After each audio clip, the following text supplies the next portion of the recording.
Oke baik, Assalamualaikum warahmatullahi wabarakatuh. Bapak Ibu guru yang terhormat, jumpa lagi di channel Guru Abad 21, channelnya para guru Indonesia. Konsisten menyampaikan info valid, komitmen melawan berita hoax. Nah, di bulan Mei ini Bapak Ibu kembali akan berlanjut tunjangan-tunjangan guru. Untuk TPG bulan April kemarin itu sudah masif pencairannya dan memang masih ada yang belum menerima guru-guru Bapak Ibu. Semoga segera realisasi juga. Nah, untuk bulan Mei ini ada 4 jenis tunjangan yang akan berlanjut pencairan Bapak Ibu. Ini kami sudah rangkum.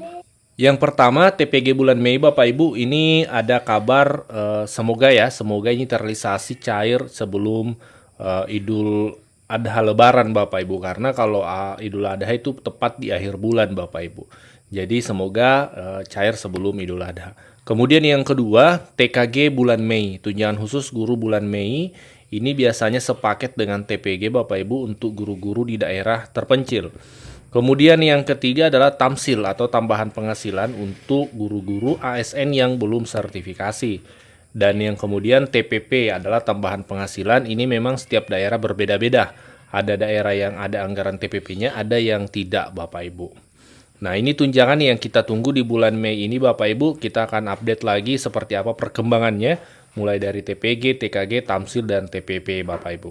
Nah, sembari menunggu terkait update 4 tunjangan ini, baru-baru ini viral di grup-grup guru, di media sosial guru terkait edaran Kementerian Pendidikan Bapak Ibu. Ini menjadi kemudian trending topik ya, mari kita cek seperti apa faktanya. Kita ketahui beberapa hari ini di media-media guru, di grup guru itu ramai nih dan viral surat edaran Menteri Pendidikan nomor 7 2026, di mana ada salah satu poin yang banyak guru-guru miskonsepsi, sehingga menimbulkan tanda kutip keresahan di kalangan guru-guru seperti itu. Ini tentang pastikan video ini di-share Bapak Ibu agar guru-guru non-ASN yang bertugas di sekolah itu memahami konteksnya.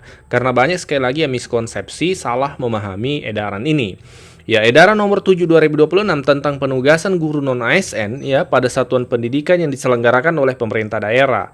Salah satu poin yang kemudian ramai dalam surat edaran ini Bapak Ibu adalah edaran di sini kita lihat guru non-ASN tetap melaksanakan tugasnya pada satuan pendidikan yang diselenggarakan pemerintah daerah dengan ketentuan 1. Terdata sebagai guru non-ASN pada data pendidikan sampai dengan 31 Desember 2024. Kemudian masih aktif melaksanakan tugas pada satuan pendidikan yang diselenggarakan oleh Pemda.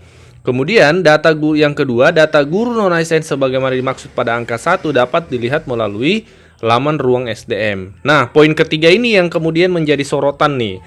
Penugasan guru non-ASN dilaksanakan sampai dengan tanggal 31 Desember 2026.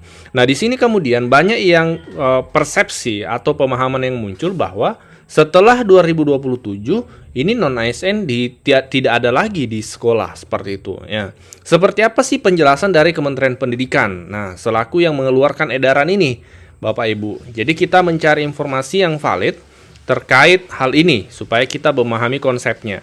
Salah satu yang media nasional yang mengangkat keterangan dari Menteri Pendidikan langsung yaitu nasionalkompas.com. Ini adalah media nasional Bapak Ibu, tentu Bapak Ibu sudah mengenal media ini. Ini ada keterangan yang menjelaskan bahwa, mari kita cek ya. Kita zoom supaya bisa kita baca dengan lebih jelas. Menteri Pendidikan Dasar dan Menengah Abdul Muti menanggapi terkait isu beredar mengatakan bahwa guru berstatus non-ASN dilarang mengajar di sekolah negeri per tahun 2027 mendatang. Muti menuturkan surat edaran Menteri Pendidikan nomor 7 2026 merupakan putusan pemerintah untuk menjaga keberlangsungan pembelajaran di seluruh Indonesia, memberikan kepastian status dan kesejahteraan guru. Kata Pak Muti, Menteri Pendidikan seperti ini. Melalui pembenahan tata kelola yang lebih terencana, maka kebutuhan guru di masa depan dapat terpenuhi secara tepat jumlah dan tepat sasaran. Ini merupakan langkah penting untuk menciptakan ekosistem pendidikan yang stabil untuk meningkatkan kualitas pendidikan nasional di masa depan. Muti menjelaskan untuk pemenuhan kebutuhan guru pada tahun 2026 dan tahun-tahun berikutnya, pemerintah bersama Kemenpan RB dan kementerian terkait telah merumuskan langkah strategis berupa pembukaan dan penetapan formasi kebutuhan guru secara bertahap. Dengan demikian, guru non-ASN akan memiliki kesempatan untuk mengikuti proses seleksi sesuai ketentuan berlaku, Bapak Ibu. Jadi di balik edaran tersebut, Bapak Ibu, Pemerintah pusat ya, Kemendikdasmen, Kemenpan RB itu juga tengah merumuskan langkah-langkah strategis ya berupa pembukaan dan penetapan formasi kebutuhan guru. Jadi Bapak Ibu bisa jadi ini arahnya adalah seleksi ASN ke depan seperti itu. Karena di sini ada redaksi formasi dibuka dan penetapan formasi Bapak Ibu. Seperti itu keterangan dari Kementerian Pendidikan. Silakan dicantumkan di kolom komentar tanggapannya dan kita sharing dan diskusi di kolom komentar Bapak Ibu. Sebelum lanjut, kami menyampaikan kabar baik bahwa telah rilis produk digital terbaru kami, yaitu 200 template PowerPoint siap pakai untuk guru. Guru-guru kan sering tuh butuh PowerPoint, namun kadang bingung karena PowerPoint-nya kurang menarik, flat, dan tidak variatif. Nah, 200 template PowerPoint siap pakai ini akan membantu guru-guru, sehingga Bapak Ibu tidak perlu mendesain dari awal, sudah ada template-nya, tinggal Bapak Ibu sesuaikan. Ini cocok untuk semua jenjang ya, mulai dari TK, SD, SMP, SMA, sederajat Bapak Ibu. Jadi Bapak Ibu cuma sekali beli bisa dipakai seterusnya sampai Bapak Ibu pensiun. Jadi silahkan dipesan 200 template PowerPoint siap pakai untuk guru ini di nomor WA admin kami 0823 1332 0383. Kementerian Pendidikan Dasar dan Menengah telah menetapkan 5 kebijakan strategis. Pertama, program pembangunan dan revitalisasi satuan pendidikan dan digitalisasi pembelajaran sebagai salah satu program hasil terbaik cepat Presiden Prabowo Subianto. Revitalisasi dan digitalisasi dimaksudkan agar pembelajaran berlangsung dalam lingkungan fisik yang nyaman dan sarana yang memadai. Berbagai teori pendidikan menyebutkan bahwa lingkungan belajar yang nyaman dan sarana yang memadai merupakan faktor penting yang mendukung motivasi dan keberhasilan belajar. Pada tahun 2025, program pembangunan dan revitalisasi telah dilaksanakan untuk 16.167 satuan pendidikan. Program digitalisasi pembelajaran melalui penyediaan papan interaktif digital telah dilaksanakan di lebih dari 288.000 satuan pendidikan. Kedua, pemenuhan kualifikasi serta peningkatan kompetensi dan kesejahteraan guru. Kunci keberhasilan pendidikan terletak pada guru sebagai teladan, agen pembelajaran, dan agen peradaban. Guna memenuhi kualifikasi guru, pemerintah memberikan beasiswa 3 juta rupiah tiap semester untuk guru-guru yang belum berpendidikan diploma 4 atau strata 1 melalui program rekognisi pembelajaran lampau di kampus yang memenuhi ketentuan Menteri Pendidikan Tinggi, Sains dan Teknologi. Pada tahun 2025, beasiswa dialokasikan untuk 12.500 guru dan pada tahun 2026 beasiswa dialokasikan untuk 150.000 guru.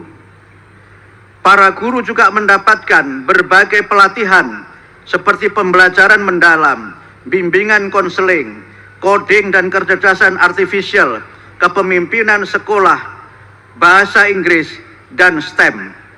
Pemerintah juga meningkatkan kesejahteraan guru melalui sertifikasi, di mana nominal tunjangannya telah dinaikkan dan kini ditransfer langsung setiap bulan. Guru honorer juga mendapatkan insentif setiap bulan. Semua kebijakan tersebut dimaksudkan agar para guru dapat melaksanakan tugas dengan sebaik-baiknya. Yang ketiga, pembelajaran mendalam juga perlu diintegrasikan dengan penguatan karakter melalui penciptaan budaya dan lingkungan sekolah yang aman dan nyaman, baik secara fisik, sosial, maupun spiritual. Sesuai arahan Bapak Presiden Prabowo Subianto tentang budaya asri, aman, sehat, resik, dan indah, kita bangun atmosfer sekolah sehingga bisa menjadi rumah bagi seluruh anak-anak Indonesia untuk dapat belajar dengan sebaik-baiknya. Dalam rangka penguatan pendidikan karakter, Kementerian Pendidikan Dasar dan Menengah telah membuat berbagai kebijakan antara lain program 7 kebiasaan Indonesia Hebat, makan bergizi gratis, pagi ceria, upacara bendera, pramuka untuk pembentukan jiwa dan kepemimpinan, dan berbagai penguatan karakter melalui experiential learning atau pembelajaran berbasis pengalaman dan hidden curriculum.